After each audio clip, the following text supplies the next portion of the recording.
নমস্কাৰ বন্ধুসকল, মোৰ ইউটিউব চেনেলত আপোনালোকক সকলোকে স্বাগতম জনালোঁ। মই কোনো প্ৰফেশ্যনেল ইউটিউবাৰ নহয়, সেয়ে নিজে কিছুমান কাম কৰোঁ আৰু ভাল লাগিলে সেইবিলাক ভাল লগা কামবিলাক আপোনালোকৰ আগত শ্বেয়াৰ কৰোঁ।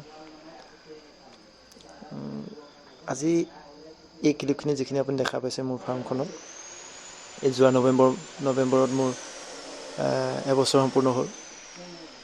যথেষ্টখিনি অভিজ্ঞতা হৈছে, যথেষ্ট ভুল শুদ্ধ মানে নিজেই বিচাৰি পাইছোঁ, ভুল শুদ্ধৰ সৈতে চিনাকি হৈছোঁ। এই কুকুৰাখিনি মই মুকলিকৈ ৰাখিছোঁ, ঘৰৰ ভিতৰত দিনৰ দিনটো সিহঁতে ঘূৰি ফুৰিব পাৰে, মুকলি জেগাত চৰিব পাৰে। এনেকৈ ৰাখিব পাৰিলে কুকুৰা বহুত ভাল।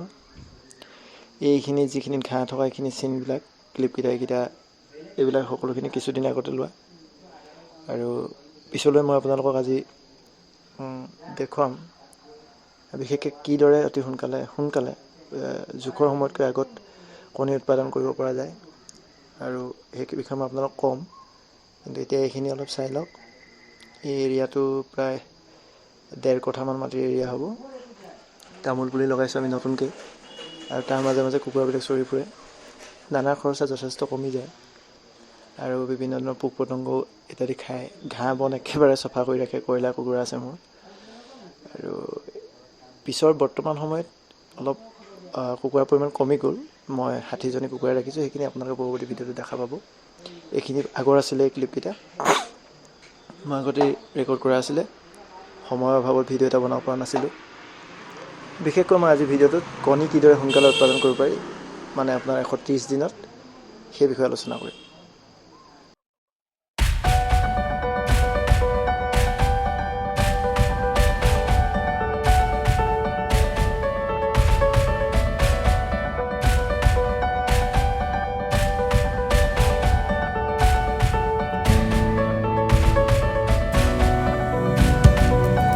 বৰ্তমান মোৰ ইয়াত 60জনী কয়লা কুকুৰা আছে। আমাৰ 60জনী কণী পাৰি আছে। এতিয়া আপোনাৰ কোনোবা এজন দুজনে কণী পৰা নাই যদি ধৰিব নোৱাৰি বাৰু। মেক্সিমাম 50টা পাইছোঁ। এনে এভাৰেজ প্ৰায় 44-45কৈ কণী আহি আছে। আৰু বিশেষ কথাটো হ'ল মোৰ কুকুৰাখিনিয়ে আপোনাৰ 4 মাহ 15 দিন একদম হিচাপ কৰিছোঁ সিহঁতক পোৱালি অনাৰ পৰা 4 মাহ 15 দিন এনেকুৱা সময়তে সিহঁতি কণী পাৰিছে। এনেই সাধাৰণতে 4-5 মাহত কণী পাৰে। মই কি কৰিছিলোঁ, যেতিয়া এইবাৰ কুকুৰা বিক্ৰীটো অলপ কম হোৱা দেখি, মানে 200 কুকুৰা আছিলে, মই কি কৰিছিলোঁ, কুকুৰাটো যেতিয়া বিক্ৰীটো কম হ'ল, মানে বিভিন্ন মানুহে পুহিলে লকডাউনৰ সময়খিনিত, মই কি কৰিছিলোঁ, মতাখিনি বেলেগ কৰি পিনে, 2টা পাৰ্ট আছে মোৰ ফাৰ্ম ঘৰটোত, তাৰ ইটো চাইডে মতাখিনিৰ কাৰণে জাল দি দিছিলোঁ, আৰু এইফালে মাইকীখিনি ৰখা ব্যৱস্থা আছে। মানে মোৰ গোটেই বাৰীখনত ইয়াত আপোনাৰ এটা জেগা, বাৰীখন এনেকৈ জালে চাৰিওফালে জাল তৰি থোৱা আছে। মই মাইকী কুকুৰাখিনিক প্ৰায় 3 মাহমানৰ পৰা লেয়াৰ দানা খুৱাইছিলোঁ। লেয়াৰ দানাটো দামটো কম হয়, এনেই 1500 টকা আমাৰ ইয়াত লয় ঢকুৱাখানাত। আৰু সেই লেয়াৰ দানাখিনি খোৱাৰ কাৰণে চাগে মাজে মাজে কেলচিয়াম খুৱাইছিলোঁ পানীৰ লগত মিহলি কৰি। কুকুৰাখিনিয়ে কণী পাৰিবলৈ আৰম্ভ কৰিলে 4 মাহৰ পৰা, ঠিক আছে, 4 মাহ 15 দিনৰ পৰা।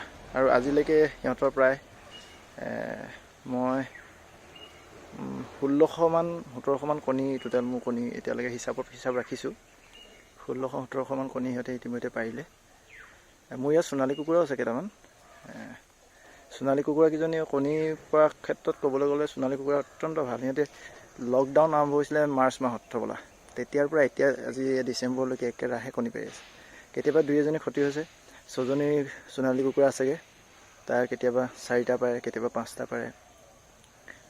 যদি হিচাপটো ক'বলৈ অসুবিধা, গতিকে মই বন্ধুসকল এইটো কথা ক'ব পাৰোঁ যে কুকুৰা যদি কণীৰ কাৰণে ব্যৱহাৰ কৰে, মানে ৰাখোঁ বুলি ভাবে, কণীৰ কাৰণে আপোনালোকে লেয়াৰ দানাটো ব্যৱহাৰ কৰিব পাৰে অলপ আগতীয়াকৈ। কিন্তু লেয়াৰ দানা খালে আকৌ কুকুৰাৰ ওজনটো কিছুমান কমি যায় বুলি কয়। সেইটো কাৰণে মই মতা কুকুৰাখিনি বেলেগ কৰিছিলোঁ। পিছত আকৌ কোনোবা এজনে হেচিং পাৰপজত কণী বিচাৰিলে, তেতিয়া মই ইয়াত 60জনী কুকুৰাৰ বিপৰীতে 12টা মতা কুকুৰা ৰাখিছিলোঁ। কিন্তু হেচিঙত মোৰ এনেকৈ দিয়া নহ'ল। কুকুৰাখিনি গ্ৰাহক ওলালে, মই মতা কুকুৰাখিনি ৰাখিবলৈ মন নকৰিলোঁ, বিক্ৰী কৰিলোঁ। সেইবিলাকৰ ৱেইট আপোনাৰ 4.5 কেজি 5 কেজি হৈছিলেগৈ। এতিয়া বৰ্তমান মোৰ ওচৰত লোকেল কুকুৰা আছে, আৰু আছে লোকেল কুকুৰা, 100 লোকেল কুকুৰা আছে। এতিয়া মই দেখাম বাৰু আপোনালোকক। এইটো হ'ল মোৰ কয়লাৰখিনি থকা জেগা। ইয়াত লোকেলখিনি ইয়ালৈ আহিব নোৱাৰে, সিহঁতৰ বেলেগ এটা ছাইড আছে, মই দেখাই দিছোঁ।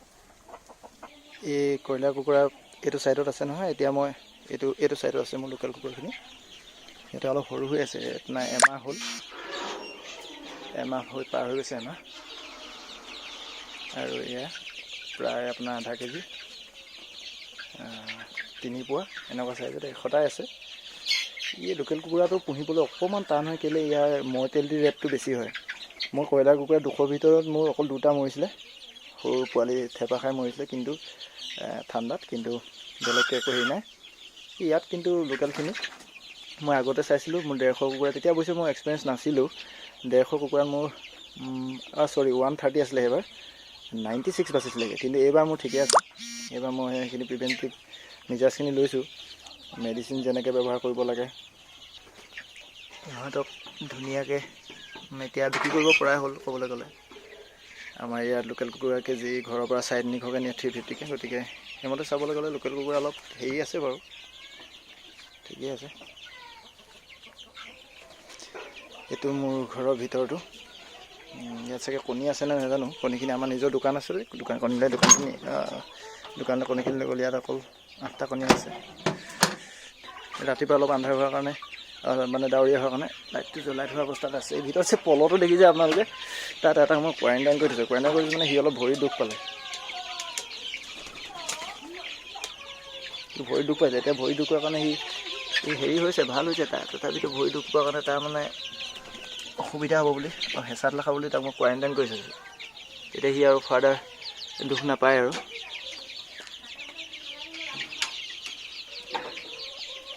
এতিয়া মই আপোনাৰ কয়লাৰ কুকুৰাখিনি কণী পৰা ছিষ্টেমটো কেনেকৈ দিছোঁ সেইটো মই দেখাব বিচাৰিছোঁ অলপ। মাজতে পাৰ্ট এটা কৰি থৈছোঁ, এখন টেম্পৰী ঘূৰি মাৰিছে। আজি হিচাপত এতিয়ালৈকে আপোনাৰ 34টা নিলে বোলে। আমাৰ ফাৰ্মত চোৱা চিতা কৰিবলৈ মোৰ সৈতে আৰু এজন আছে, মই আৰু তেওঁ 2জন মিলি চোৱা চিতা কৰোঁ। এতিয়া আমি এনেকৈ হেৰি বনাই কাঠৰ বাকচ টাইপ বনাইছোঁ। এইটো এটা কণী পাৰি থৈছে ইয়াত। এইজনী কিন্তু সোণালী কুকুৰা হয়, বাকী এইকেইজনী কয়লাৰ। গোটেইকেইজনী কয়লাৰ কুকুৰা পাৰি আছে চাগে। 1জনী 2জনী 3জনী 4জনী 5জনী 6জনী 7জনী, এইপিনে 8জনী 9টা, টোটেল আপোনাৰ 34 9 43টা 44টা কণী আজি হ'ব পাৰে। এইটো ইহঁতৰ এক্সিট পইণ্ট। এইফালেদি এখন দৰ্জাই দি ইহঁতে বাহিৰলৈ ওলাই সেই জালৰ ভিতৰত মই যে দেখাইছিলোঁ, সেই জালৰ ভিতৰত সিহঁতে চৰি ফুৰিব পাৰে, সোমাব পাৰে, ওলাব পাৰে নিজৰ ইচ্ছামতে। দিনৰ দিনটো এইটো খুলি থওঁ আৰু ৰাতি এখন বন্ধ কৰি দিয়া হয় দৰ্জাখন। গোটেইখিনি কুকুৰা আন্ধাৰ হোৱাৰ লগে লগে সোমায় আৰু নিজে, নোসোমালেও সোমাই দিয়া হয়।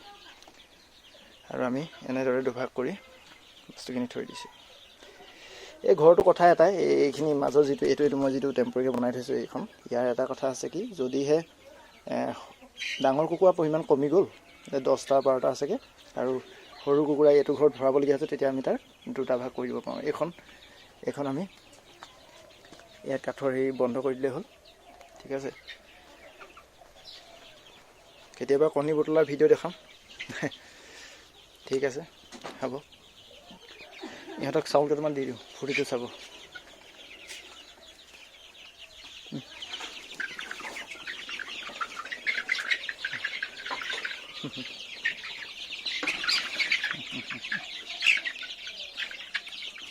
এইবোৰ চাই থাকি ভাল লাগে। বেলেগ লাভ লোকচানৰ কথাটো ফাৰ্ম কৰাসকলে গম পায়, বৰ বেছি লাভো নাই। জানিব লাগিব আচলতে দানা কেনেদৰে কম খৰচত দানা খুৱাব পাৰি, মানে দানাত খৰচটো কেনেদৰে কমাব পাৰি। খুৱাবতো আপুনি লাগিবই, কিন্তু কেনেদৰে কম খৰচত কৰিব পাৰি সেইটো, আৰু কেনেকৈ নেপেলোৱাকৈ ৰাখিব পাৰি। এতিয়া আমি এনেদৰে দানা দিলে নপৰে, কিন্তু কথা হয় কি, দানাটো আপুনি ভাল দানা খুৱাবলগীয়া হয়। পেলেট দানা খুৱাবলৈ গ'লে 3-4 পেলেটটো 2000 টকা বা 1950 এনেকুৱা হয় দাম। ব্ৰইলাৰ দানা আমি ব্যৱহাৰ নকৰোঁ। গতিকে এইখিনি বৰ্তমান জানুৱাৰীত বিক্ৰী কৰিব পৰা হ'ব। এতিয়া ডিচেম্বৰ আজি 13 তাৰিখ হ'ল, আপোনাৰ জানুৱাৰীত সুন্দৰকৈ এইখিনি বিক্ৰী কৰিব পৰা হ'ব, কোনো অসুবিধা নাই। ইয়াতে 3 পোৱা বা কোনো এটা 1 কেজিও হৈ যাব পাৰে। বন্ধু সামৰিছোঁ ইয়াতে বন্ধুসকল।